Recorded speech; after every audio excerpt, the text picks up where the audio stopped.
Okay, तो हम इसका मीनिंग ट्राई करेंगे अंडरस्टैंड करने का। मैं जिसे ओढ़ता बिछाता हूँ, वो गज़ल आपको सुनाता हूँ।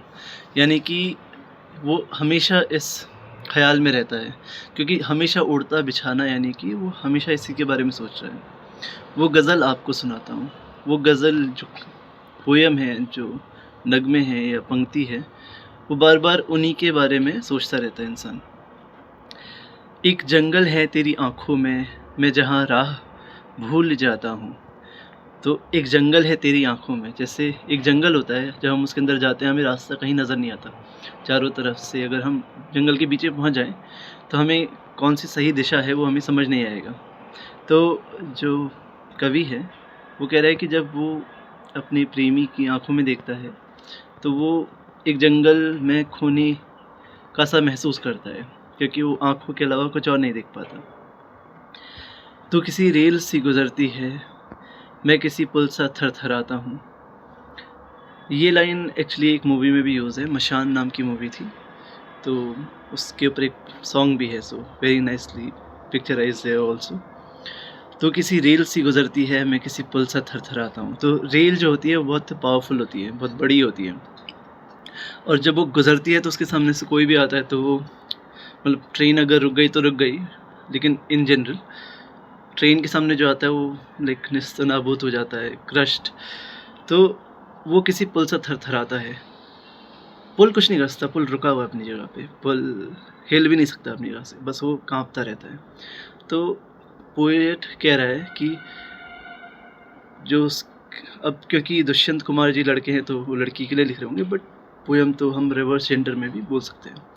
तो जो लिख रहा है, भले ही लड़का या लड़की जो भी, उसकी ज़िंदगी में दूसरे की उपस्थिति, उसकी प्रेजेंस कुछ इस तरह की है कि उसके आते ही सब कुछ बिखर सा जाता है। मतलब उसका अपना वजूद कुछ नहीं रह पाता है और वो बस कांपता है। इसका मतलब है कि रेल आती है तो उसके सामने आप बेबस है, लाचार हैं। उसकी प्रेजेंस इतनी स्ट्रॉन्ग है कि आपके इमोशनल, आप इतना इमोशन से भर जा रहे हैं कि आप बह जा रहे हैं उसके साथ, आप ये समझिए, ठीक है।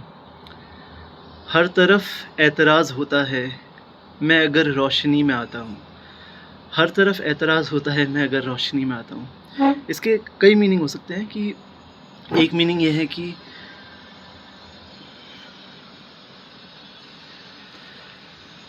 अगर वो अपनी सच्चाई लोगों को बता रहे हैं, या जो मान के चलो वो उससे प्यार करता है जो भी, तो सबको उससे एतराज़ है, ये दुनिया उसकी दुश्मन बन गई है। दूसरा ये भी हो सकता है कि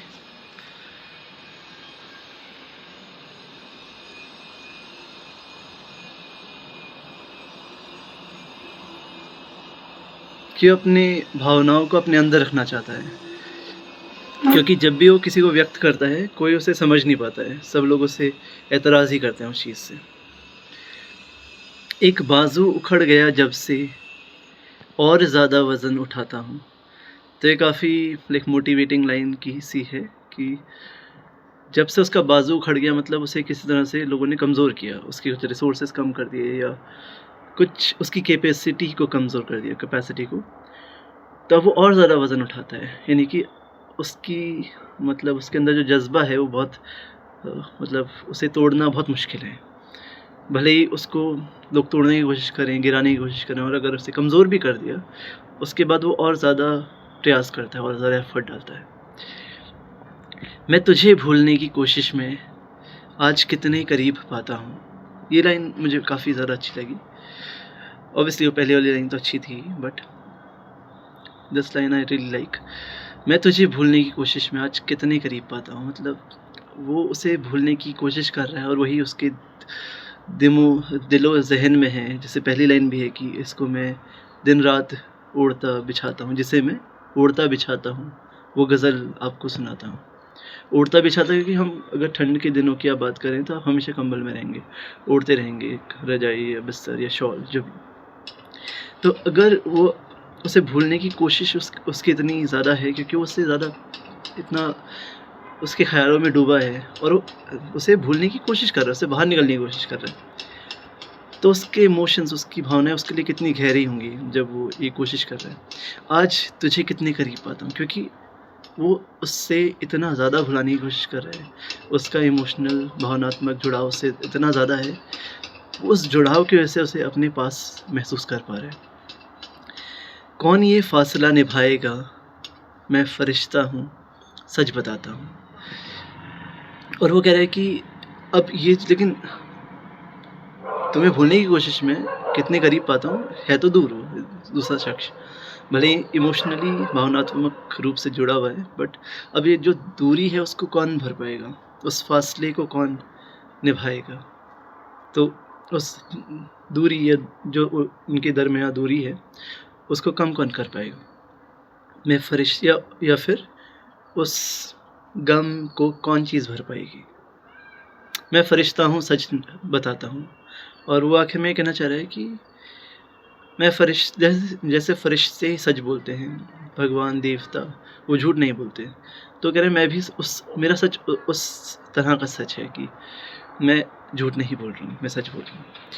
तो गाइस लाइक ये मतलब जो मुझे समझ में आया पढ़ते हुए, मैंने वो एक्सप्लेनेशन दिया है। एक बार आप और एक्सप्लेनेशन भी चेक कर सकते हैं और इसके भावार्थ भी देख सकते हैं। और मुझे ऐसा लगता है कि पोएम्स और कविताएँ सबके लिए अलग इंटरप्रिटेशन, अलग उसके मतलब हो सकते हैं।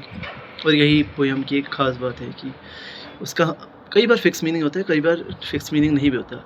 हर इंसान अपनी इमोशंस, अपनी सिचुएशन के हिसाब से उसे अंडरस्टैंड करता है, उसे समझने की कोशिश करता है। चलिए, नमस्कार, टेक केयर।